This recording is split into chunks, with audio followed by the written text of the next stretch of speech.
John, we're joined this week on the show by the Orioles president of baseball operations, Mike Elias. Yeah, absolutely. Looking forward to this one.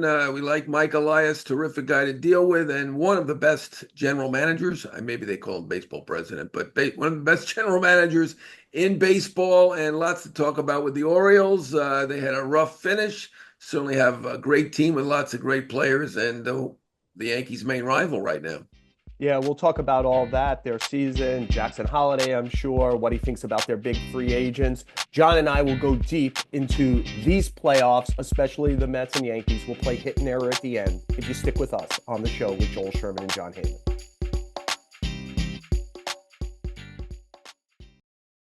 John, you and I have been hopscotching the country a little bit, following the Mets, the Yankees. We were both on the Mets. We've split up now that both are playing again. I'm with the Yankees in Kansas City as we do this. You're with the Mets after Philadelphia back at home in New York. And I just talk about two overall themes about the playoffs that I want to get to before maybe we focus on the two local teams, the Yankees and the Mets. One is these playoffs are kind of great. They remind me a little bit of the '86 playoffs, John, and unfortunately, you and I are old enough to remember them and probably did some coverage of them.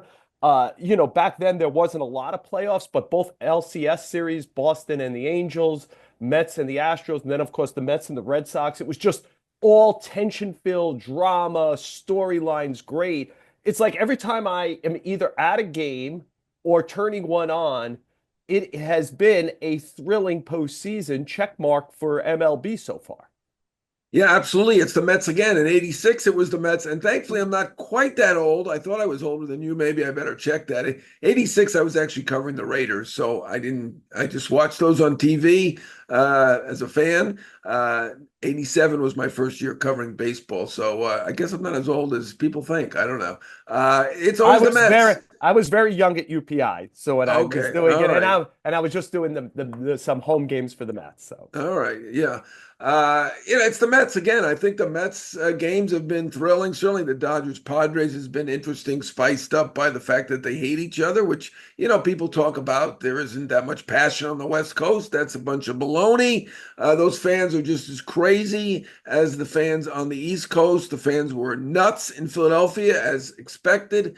Same at Citi Field. It's been a great series, two great series. I think there've been this two series that have carried things. I mean, the Mets, amazing. You check Sarah Lang's stats, the comeback victories after the down in the eighth inning, down in the ninth inning, even the Lindor home run, the Alonso home run, Vientos' heroics, almost carrying them there in game two. They have been amazing, and they're the hot team. It feels like the hot team can get it done. The sixth seed in the National League has gotten the World Series 2 years in a row. The Mets are the sixth seed. Maybe that's a lucky number. I don't know. yeah, let's go to Vegas with it. I don't know about Let's that. I'm, let's I'm staying out of Vegas. let's get back to the Mets in 1 second because the other theme I just want to talk about was the Dream World Series for the sport. What they were hoping for was Dodgers, Yankees, Ohtani, and Judge. And look, by the time people listen to this, maybe the Dodgers and Yankees have both won and whatever. But does it feel like two teams that have been at the party too long? Like they both feel tired compared to everyone else. Like the Dodgers are out of gas. The Yankees feel like, oh, it's October. We'll play like crap again. It's just like these two teams feel like they're carrying their reputations around, their expectations around. And while the Mets and the Tigers and the Royals, all these kind of like upstarts are doing their things, and in years past, to your point, six seeds, the Yankees and Dodgers feel like the weight of the world is on them. They're playing underwater, and we might not get Ohtani Judge. It looks like we're not going to.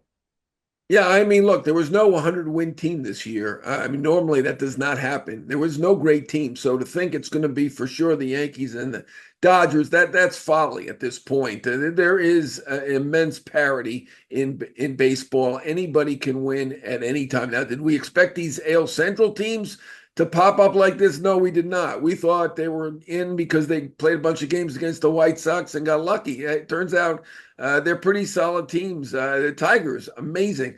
$18 million payroll. I saw it in the Wall Street Journal. I give them credit, Jared Diamond. I mean, that's amazing. I mean, they make less than $1 million a player, at least on the active roster. Obviously, we're not counting Javier Baez as he's not active, but that's incredible. The Yankees have multiple players that are making more than that by themselves. And yeah, I mean, it's going to be a major disappointment, not only to MLB, I'm sure, not that they'll say that, but certainly to Yankee fans and the Dodger fans if they don't make it. Look, the Dodgers going in. I did the rankings at the beginning of the postseason. The Padres are the hot team. They played the best. They were to me, the obvious favorite in this whole thing. The Dodgers are decimated. Their pitching is not. It's a shell of what it should be, right? I mean, they got like 12 pitchers on the IL at this point. 12 pitch or not active anyway, who should be pitching, and several of them are excellent starting pitchers. So, I mean, they came in at a major disadvantage. The Padres, if they weren't favored, should have been favored. So that's not that should have been expected. I mean, the Yankees, to me, they've been a disappointment to this point. I know it's 1-1, but I know everybody's walking around New York very sad. I just went out for coffee. They look very, very, very bad for 2 games, but it's still only 1-1, so they're not in bad shape, really. Jon, I went out for coffee in Kansas City. They're very much enthused here. I can imagine. Did you see the Yeah. fountains? I love the fountains Yeah, in are Kansas. all Very blue. beautiful. It's There's one beautiful. literally right outside this hotel. Jon, No, the Yankees are blue too. Yankees are okay, blue too. They're not. Yeah. not this color blue. Uh, Okay. they're blue as in sad. Why don't we, Jon? The Right. more exciting, interesting story right now in New York is the Mets. But let's Yes. just do the Yankees just real quick, which is I wrote about it in today's post. Look, it's a tough time of year. Ohtani homered in the first game. He's got 6 strikeouts in the 2 games. Mookie Betts, who's as good a player as there is in baseball, just got done with an 0 for 22 streak in the postseason. We saw Freddie Freeman, who's a great hitter, kind of go 0 for the playoffs last year. It's a tough time of year. Having said that, if Aaron Judge doesn't wake up, these have, aside from 2017, when it was all kind of when they were the fresh new team, they were the upstart, they got to game 7 of the ALCS out of nowhere. Judge has been a very bad postseason player. He's striking out historic numbers in the postseason. He's hitting 207. And just to highlight the 2 numbers I put into the column today, Jon, in the postseason, he's 6 for 35 with runners in scoring position, 2 for his last 23 with 12 strikeouts. With 2 strikes, it's unbelievable what he's done with 2 strikes. 13 for 113 with 70 strikeouts. In his last 20 plate appearances, 0 for 8 with 11 strikeouts. In his last 66 plate appearances with 2 strikes, he has 3 hits. They're all infield singles. He has become helpless with 2 strikes. He has become helpless with runners in scoring position. And Jon, to watch the Yankees these last few years is to know the Yankees go as Aaron Judge goes. When he's great, they're great. They're a top-heavy team. Garrett Cole was bad in game 1. Giancarlo Stanton looks like he's carrying the whole team on his back when he's trying to run the bases. Carlos Rodon, who's a very expensive number 2 starter, did a WWE thing in the first inning the other day and looked like a marathoner who sprinted the first 2 miles and was done by mile 3. And Judge has been bad. They're a top-heavy team. If the top doesn't perform, they're no better than the Royals and maybe worse. Right. I mean, top heavy teams can win. We saw the Nats win in 2019, right? I mean, they had Soto, Rendon back when he But was those playing, guys performed, Strasburg, and Scherzer, right? They had But those guys performed, right. right, They're Jon? gonna right. I will say the Yankees do have a little bit of a backup plan in Soto now. They got 2 guys, so it's a little better than it's been by having Soto, but they do need those 2 guys to perform. I personally think, and I think you disagree with me on this partially, I think they're playing it too conservatively, playing not to lose, not starting Heel. To me, he was their best pitcher this year. I mean, that's arguable. Nobody was, there was no Garrett Cole on the staff of 2023. Cole had some good outings. Schmidt had some good outings. Rodon had some good outings. To me, Heel had the most great outings of any pitcher that they have. They're not starting him. I think it's not surprising they went with Verdugo over Dominguez based on Dominguez's defense there at the end. So can't really criticize that. I don't know. At first base, I know we disagree on this. To me, they need offense. I know Birdie played a nice game. Cabrera was fine. I mean, to keep putting utility guys out there at first base, you're giving up any potential extra base any extra base hits. To me, they're playing it very conservatively. They may win. They may win this way. I mean, they probably feel like they're better anyway, and they just don't want to lose on mistakes, and they're playing it cautiously. But I may come back to bite them in the end. Yeah, John, look, if Rizzo had stayed healthy, he wasn't going to give them any extra base hits either. No, That's out of his game right now. The two utility guys have played well. And if we're going to start talking about the difference with the Yankees is Oswaldo Cabrera, John Berti, and Ben Rice. I mean, this is, again, to your point, they're going to have to win like the 2019 Nationals. Their great players are going to have to play well, and their great players, aside from Soto in game one, have not played well. Who has played well is almost everyone on the Mets. yes. Did you Let's like? move to the Mets. Let's talk Yes. to something happier. Did you I like that mean, it's enough. transition there? So I almost feel watching it, John, like I don't want to be the kind of guy who believes in magic and stuff, but there is a certain momentum about this team. Yeah. They do understand, to your point, you pointed out the Sarah Lang statistics. They understand the 27 outs, that they're still in the game. Like the other day when the Yankees like got behind, it felt like about a 2 hour death march to the 27th out. Like there was no life in the ballpark, there was no expectations. I think the Mets have other teams now. Their own bullpen puts them in trouble too, but they are a really feisty at bat up and down the lineup, and I think they're going to be hard to beat because they're on that ride of confidence and talent that really, really plays at this time of year. Yeah, they're hot, and that actually does play. I asked, they had Nimmo and Vientos in the post-game presser after one of their rousing victories, and I asked if they believe in mojo, magic, or momentum. Vientos simply said no. Good for him. I get it. No problem there. He's doing. He probably thinks I'm saying, "Are you getting lucky?" Which I'm really not, but that's all right. And Nemo said, "Yes, I believe in momentum, and I think that there is momentum." And I think the Mets underperformed in that first half, as I have suggested all along. I thought they were better than they were performing. Are they a better team than the Phillies on paper? No. Were they a better team on the field than the Phillies throughout the year? No. But they're the hotter team. Let's face it, the Phillies were 500 for the second half. They're not that great. It's not that big a difference. And if you've got a little extra momentum going, it'll play in this postseason. And give them credit. That Lindor home run, maybe the biggest home run in Mets history. Then, Alonso saying, "Hold my beer," in Milwaukee hit the biggest home run in Mets history. And they've kept it going. I mean, Vientos just unconscious. It's good to have those kind of players that don't really not affected by the moment at all, or maybe makes them better. I don't know. There are guys like that. And getting back to Judge, I mean, let's to be fair, he's not the only superstar this has happened to. I mean, teams game plan around these guys.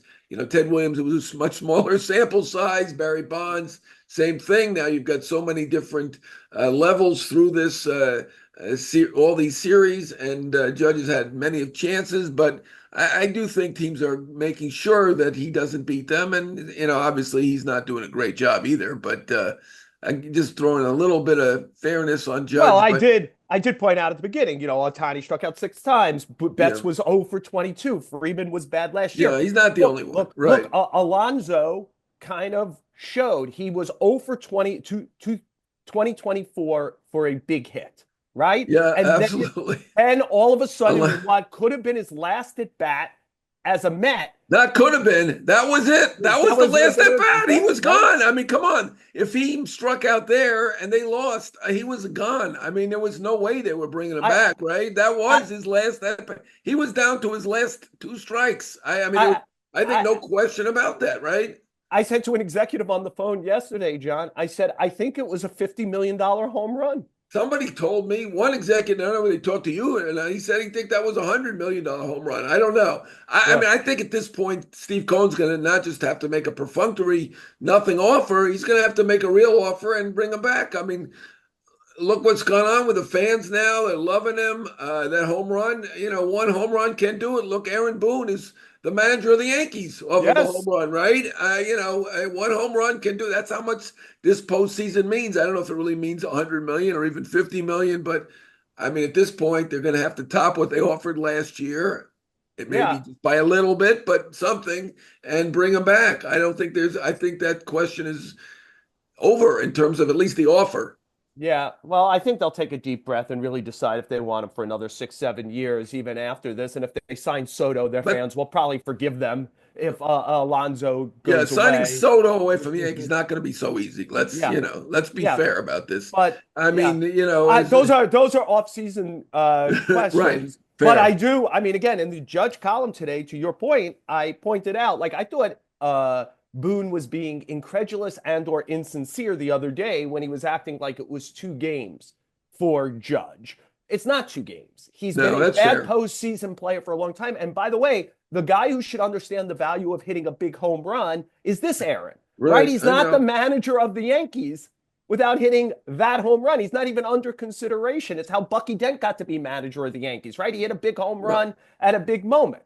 Well, he's And not going so to say anything bad about Judge. I He's get not going to it. say anything bad about anybody, but he's certainly not going to say anything bad about Judge. I mean, Judge, I don't want to say runs the team, but he runs the Judge runs team. the team. He's I like know. he's like another Aaron. He's like Aaron Rodgers. He runs the team, In a right? nicer Like way. yes, He's a he's nicer a guy. night night. He's not getting anyone fired. He's keeping them in their Yeah, job. It's a yeah. little he's a much nicer guy, I think. I don't know Aaron Rodgers, but Yeah. Judge isn't firing people. He's bringing people in. He brought in Verdugo. He You're a recommended Wisconsin guy. You know Rodgers well. not personally. We can all see what he seems like from a distance. So in This any is case, and we just we could saw we could read our friend coach Ian get. O'Connor's book. Yeah, that's exactly right. I know. I'm sure it's fantastic. I haven't read. He hasn't sent me a. I got all these books here. I got Yeah. more books than anybody. Go anywhere Support your else. friend and buy it. Support your. You No, make a lot no, of money, no, no, John. Go no. buy a Stop. book. Go buy a book. Stop. It's my friend. He needs to send me the You're book. right. He's your friend. Buy a book. Do a I favor. tweet. Okay, we did. I tweeted. All right, let's go. Let's talk baseball. Come on. Okay. Let's wrap it up with the Mets. This is like I've been watching obviously all the games. I was at the end of the year with Atlanta. I was with you in Milwaukee. Clearly, I've been watching these games. You know who I think is an underrated player in all of this? I think Starling Marte is a really good baseball player. Like it's a You little know thing. what? Not He's a not bad. Right? he's a Not bad. really there's like Taylor, him, they do things every game to help you win. And Right. it's kind of at this time of year, to your point, where you could plot against maybe the Judges or the Lindors, etc. These other guys from the chorus have to step up. And the Mets, it's hard to tell where the stars end and the chorus begins. At this point, I've got to consider Vientos a star. Like Vientos he's is the guy. Vientos he's is great. the main man on this team. I don't think Right? there's any question about that. Winker had another big at bat yesterday. Like Yeah. they're getting a lot of 1 to 20. They are not top heavy for the number one payroll. And we know some of that payroll was dead money with Verlander, Yeah. Scherzer. They are getting deep contributions on this team. I wonder, as a way to wrap it up, what you think about them as a quote team of destiny right now. Yeah, I mean, certainly look that way. Vientos is the main man. There's no question about it. Late myself here. It's like Gene Tennis. I don't, whatever year that was, he was surrounded by stars. He was a very good player. Wasn't the guy on the team, and I didn't cover became that the one, star. John. I'm shocked. No, you're younger than I am, so that's fair. I was 8. Yeah, no, I was at least, alive. I think I was older than that. I was probably 12, 11 or 12. Anyway, they're complimentary guys. And at this point, Marte was a star. Now I would say he's a complimentary guy. Clutch hits, got a good arm. Obviously they replaced him defensively, but they do that because they have two great center field type guys. And you're right about Taylor. That was another great pickup by Stearns and company. Fantastic. I mean, the guy does a lot of little things right. Winker, I know people say, the Wink show and make fun and all this. He's had some big hits. He's done some big things, the triple in Milwaukee, the home run yesterday. They needed a lefty bat. There weren't a lot of them out there. They got him. The one where I have is, they knew they needed to get some more bullpen pieces when Raley was down, Drew Smith was down, now Sean Reed Foley. They got a lot of guys down. they didn't get the big guy. They didn't get Urseg. They didn't get all those guys. The Padres got Estevez, who didn't look that good last night, but that's the worry with the Mets. Can you win the World Series with a bullpen where you're just kind of hoping and guessing?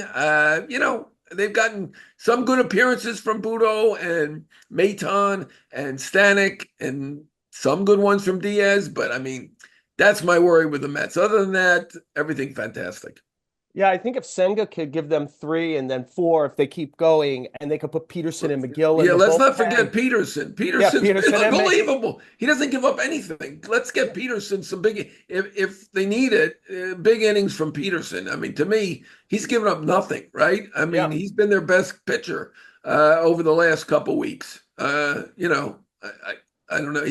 I mean, Quintana's been good too. Manaya's been good, but Peterson's been the best guy. So I didn't get the Senga start. They ended up winning anyway. But we'll see. Game five will be interesting if they get the game. They want to avoid game five, right? Is it kind of yeah. like the Mike Scott thing where it's not those days where there are 9 innings. The Phillies still will have to use their bullpen no matter how unhittable and Zach Wheeler is. But I think they want to win it here. I know as we're doing this, they still have a game four to play. Yeah, you got game four. I got game three. A team that didn't get here was the Baltimore Orioles. A lot was expected of them this year. They went out pretty quickly in these playoffs. We'll talk to their president of baseball operations, Mike Elias, about it all if you stick with us on the show.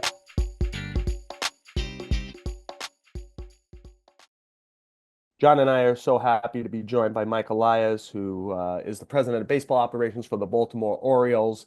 And let's not bury the lead. Mike has helped transform the Orioles into one of the best teams in baseball this year. But part of the story this year, Mike, I was looking. You guys are 57-33 on July 7th. You're leading the AL East by 3 games. From there to the end of the season, it's 34-38 with a negative run differential, and then obviously only one run in the playoffs. That coming off a 101 win season. Obviously, you've got to come to peace with what happened here to kind of begin to fix it for next season. Have you begun that? And what do you think you turned the team from what was on a crest going one way? Yeah, thanks, Joel. I am midway through that examination right now. I gave a press conference the other day. You described it well. I would say that, we are in a successful spot, but we've sort of picked one of the more aggravating pathways you can to the playoffs, which is have a very strong first half and then a mediocre second half. And there are a lot of factors, I think, that fed into that result.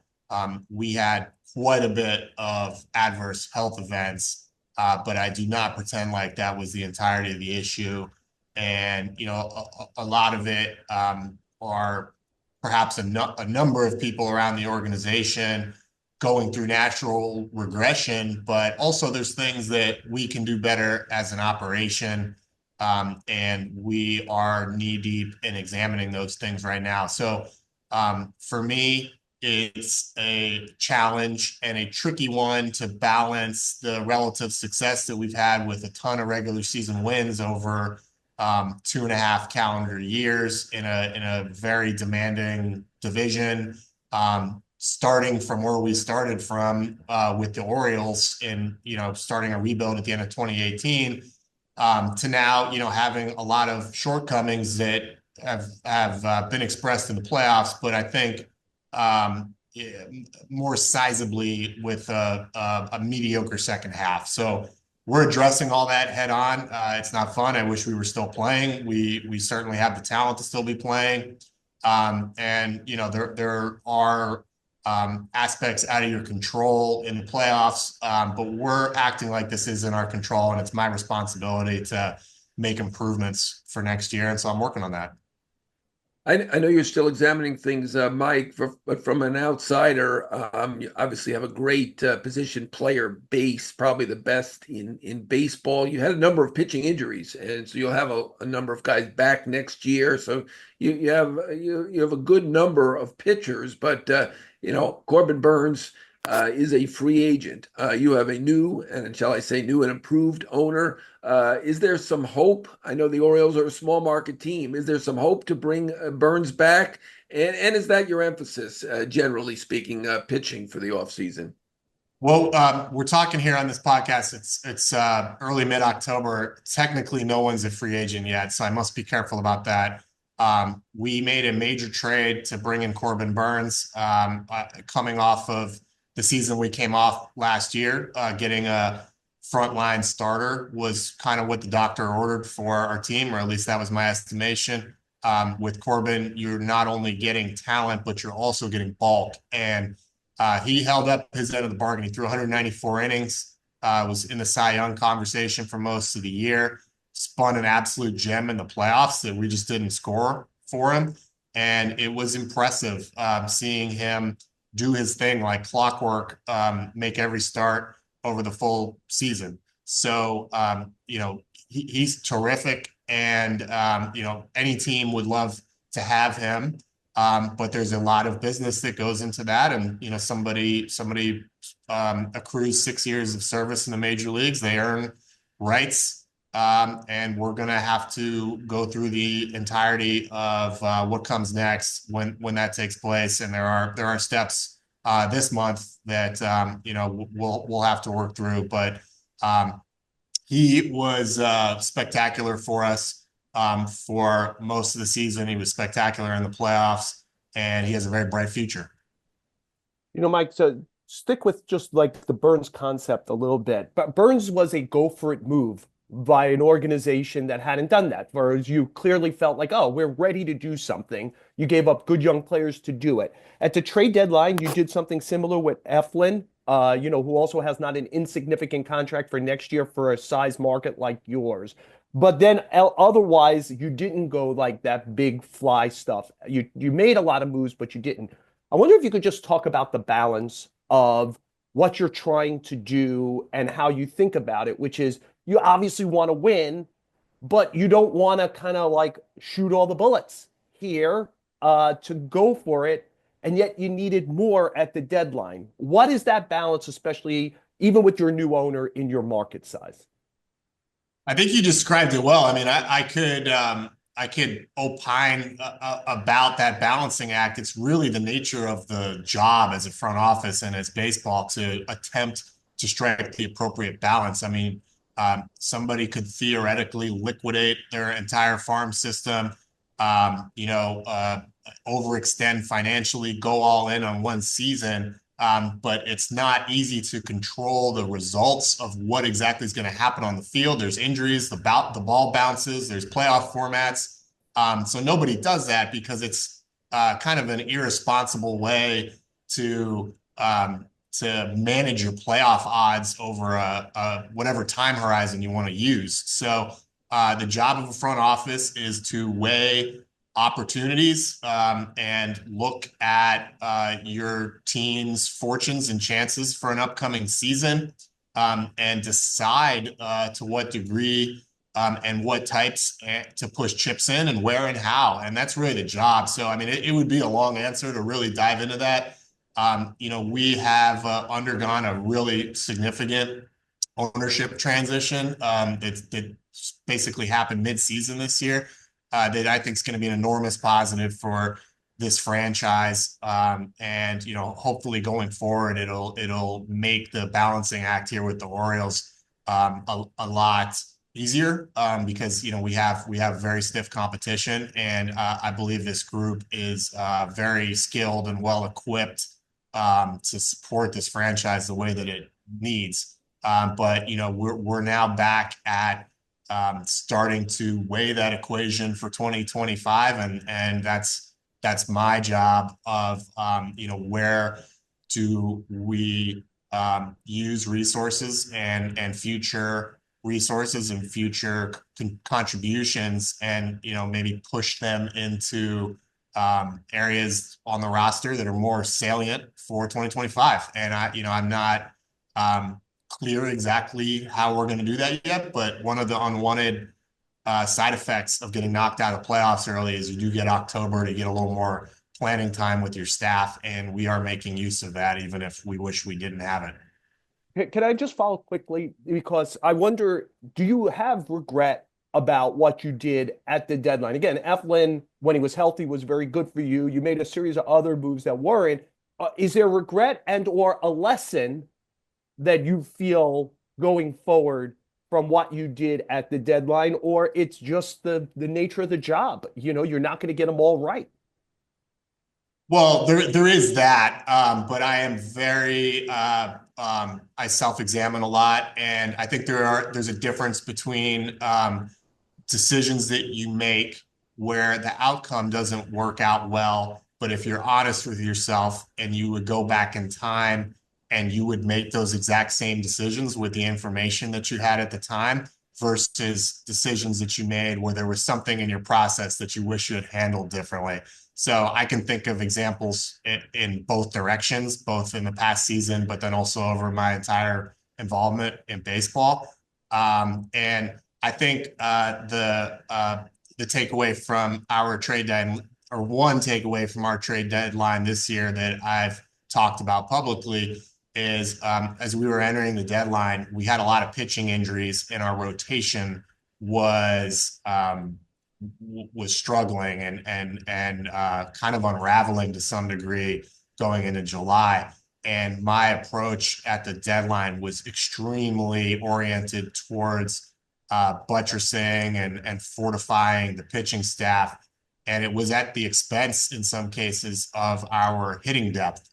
And then we were ravaged by freak injuries on the position player side. And that was not the crisis that I was preparing for and investing in. So it, to me, is a very good reminder of a lot of the uncertainties in not just baseball, but generally the future is strange and it's tough to predict. And, there are, at least, those of us that spend a lot of time in this profession, we try to come up with methodologies to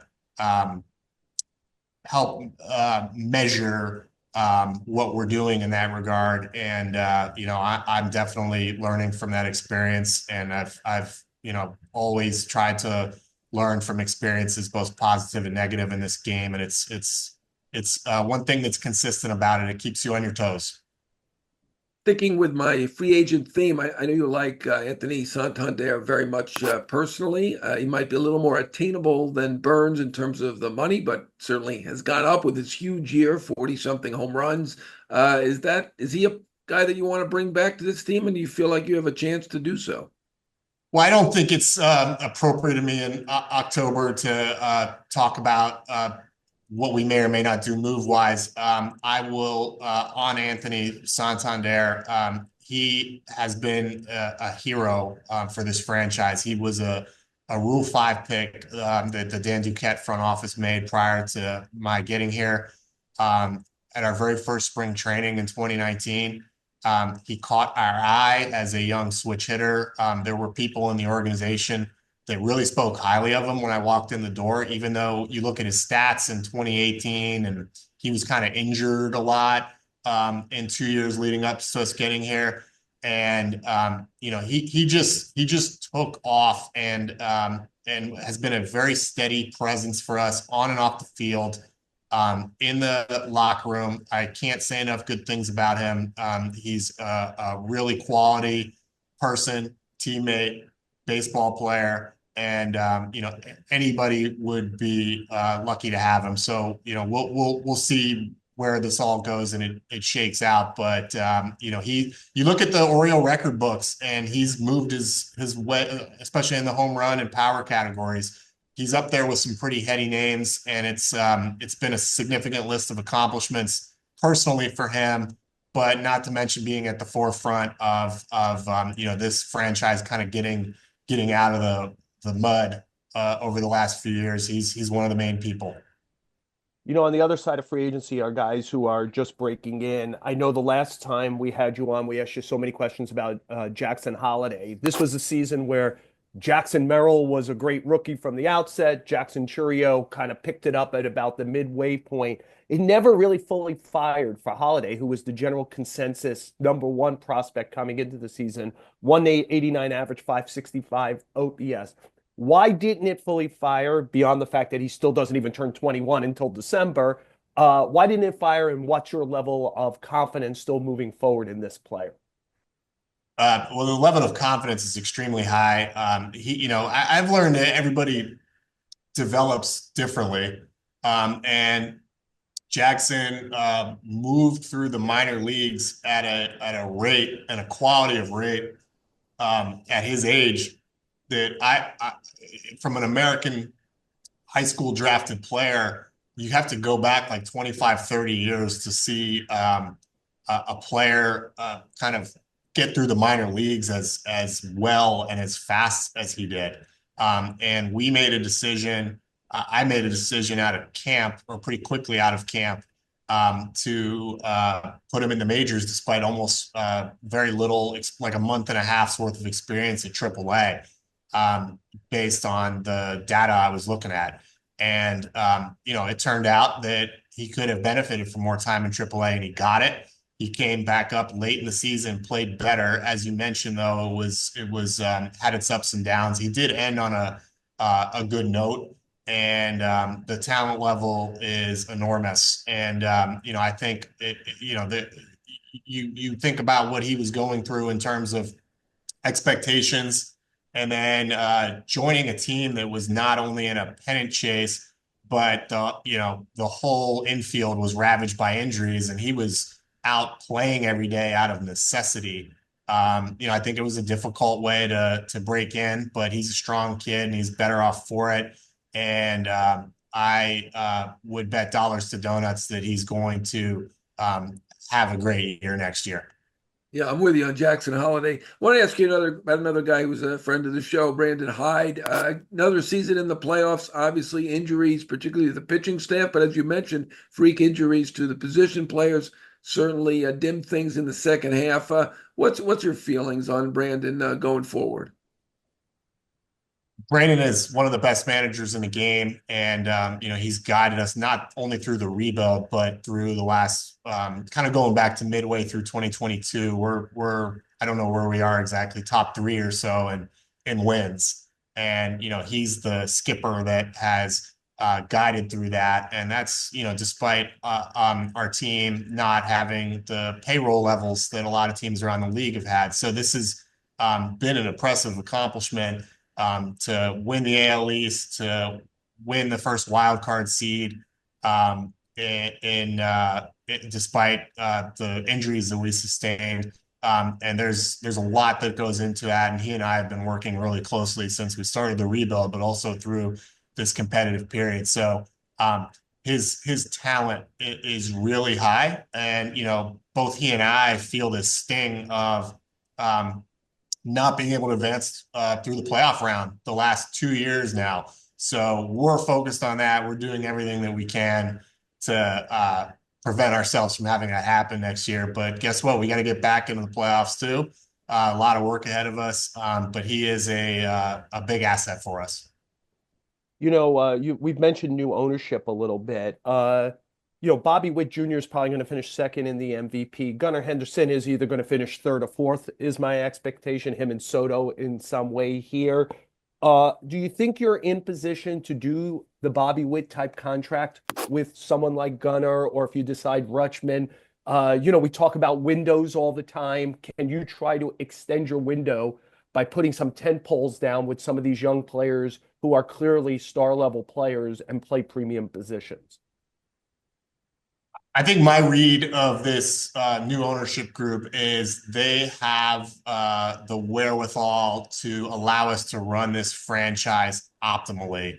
And there is a lot that goes into that. And, you look at teams around the league from various market sizes, and there are different ways to run the team, but you just can't do everything that you want to do.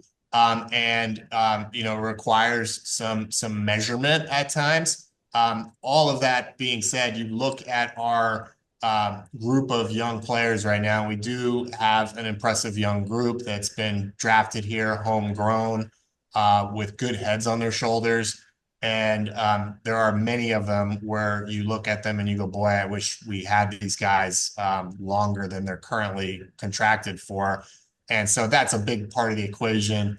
We know that it's something that we work on quietly in the background, and I don't talk about what we're doing or not doing. But it would certainly be front and center for a front office to be working on those things. But they're not easy to line up on, and effort doesn't always equate to results. But we very much love a lot of these players that we have, and we will be making every responsible attempt to examine ways to keep them if we think that's in the best interest of building the team long term. I'll follow up on certainly on Rutschman and on a little bit on Witt, two guys that Joel did mention in that question. Rutschman was one of the best players in baseball the first couple of years. So you had him switch hitting catcher with an OPS somewhere in the OPS plus somewhere in the 130 range. Second half did not perform like he has performed. I'm wondering, was he hurt? Is there any explanation for what went on with Rutschman? And I think I asked you this once on the field. The Orioles have drafted better than anybody. To come up with Gunnar Henderson when you did, I don't know, this pick 40 or 50, something like that, and all the other picks that you made, and that's why you have the best positional core in baseball. And, I think it was probably obvious to pick Rutschman at that time, but is there any second guessing on, should we have picked Bobby Witt Jr. As the pick number one? I know that's a little unfair because nobody's picked better than you, and Rutschman is an outstanding player, but thought I should ask it.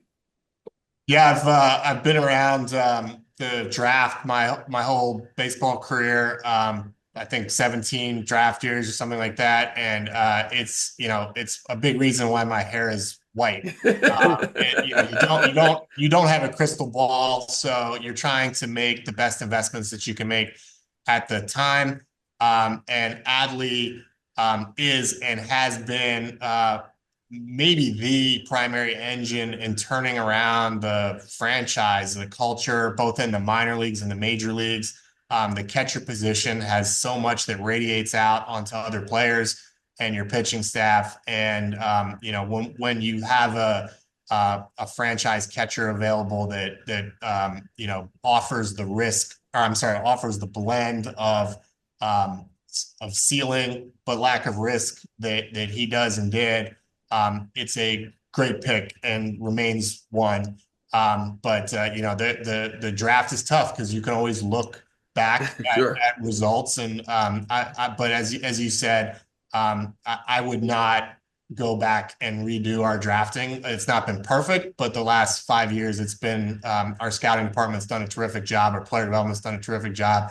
And it's been the biggest factor in the rebuild, getting our team back to playoff caliber. But we've also got to constantly re-examine ourselves as front offices, and there's no guarantee that we're going to have that type of success going forward. So that's mainly what I'm worried about right now.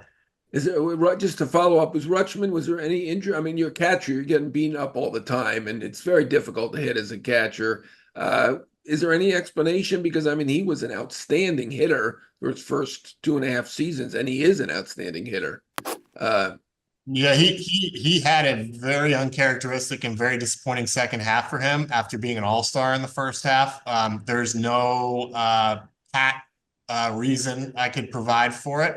It's something that we've talked about with him, that he's talking about.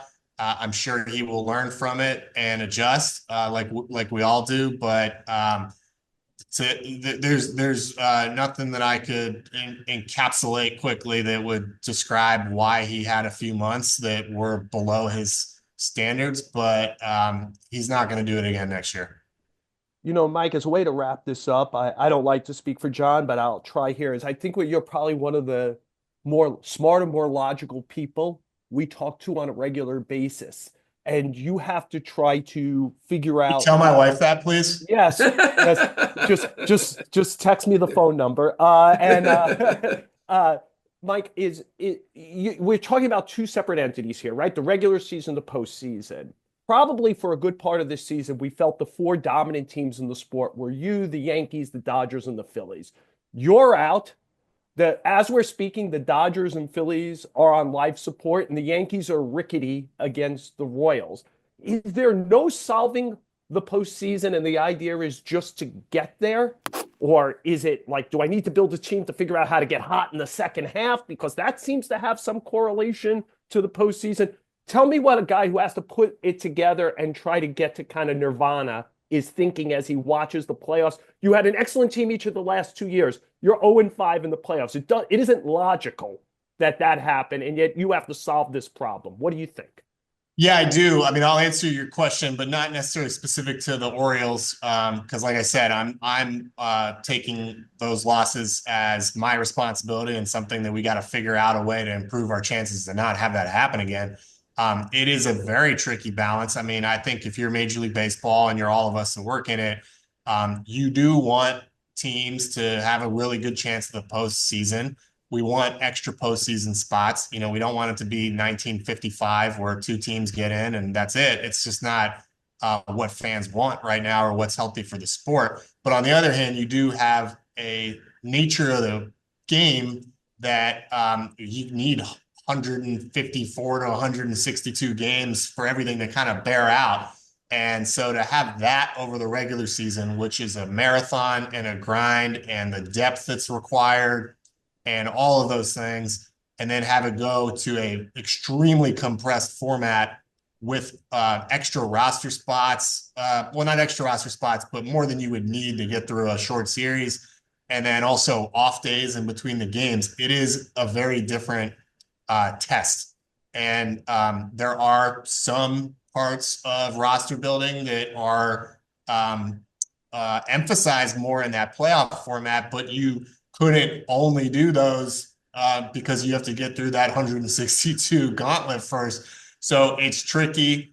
I'm not going to hide the fact that there is quite a bit of fortune involved. I mean, we all know that, and I'm not the only one that would say that. But, you know, you sign up for these positions that I'm in. These are the rules. And if you don't like it, don't do it. So I'm going to try to figure out a way to thread that needle because that's the job that I'm in. But it is definitely challenging to have to build for 162, but then also walk into a totally different world a few days later. And you know, we're certainly not the only team that's struggled with that. Yeah, let's on the way out though, keep the big picture in mind. You took over a kind of disaster, and now the Orioles are one of the better teams in the major leagues, has won the division last year, made the playoffs now back-to-back years. So it's been a terrific job that you and your staff have done, Mike. And John and I do appreciate you joining us on the show. Yeah, thanks. And thanks for having me. Always a pleasure. Thanks, Mike. Thank you.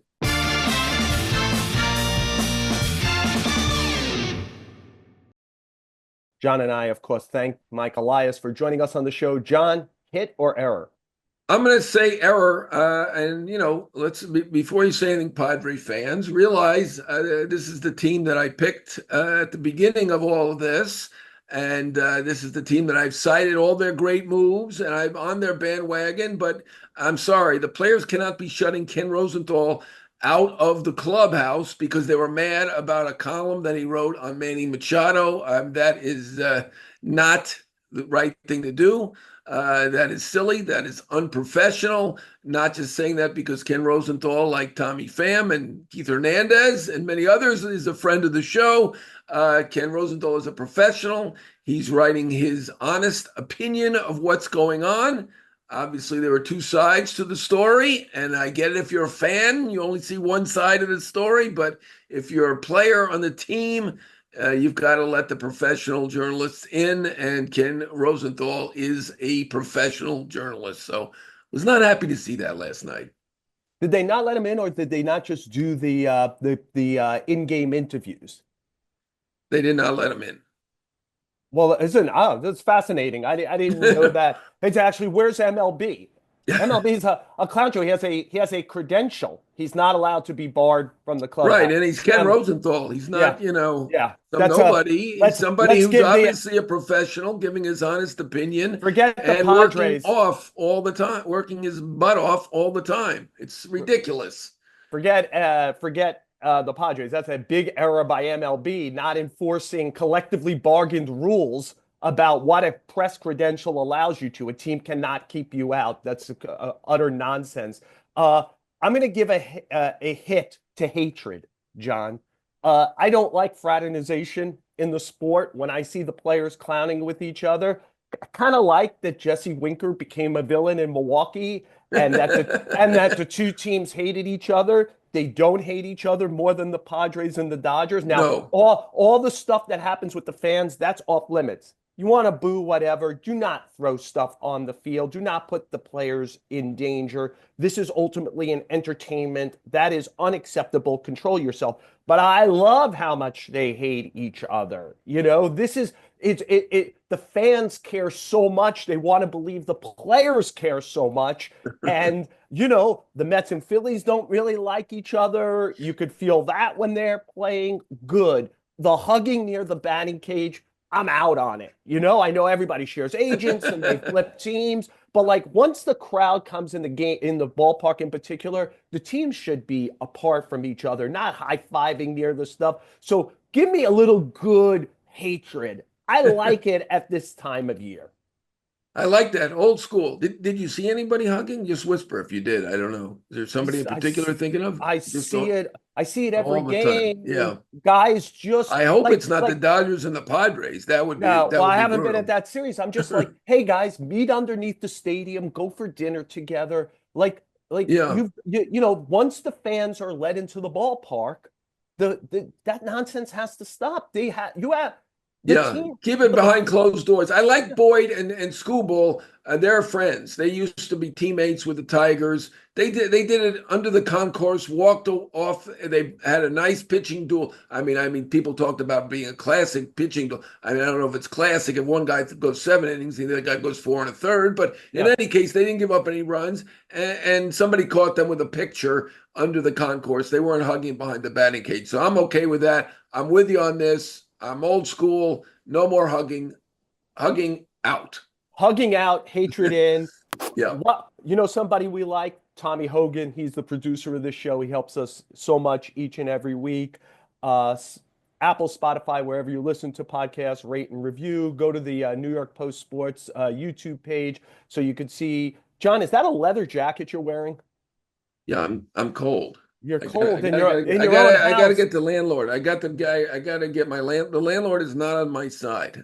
I Yeah, gotta. I'm on your side, John. I am on your side, John. I love doing the show with you. The shows are so great now because the playoffs are so great. And if you stick with us, we'll keep doing that all through the playoffs on the show with Jon Heyman and Joel Sherman.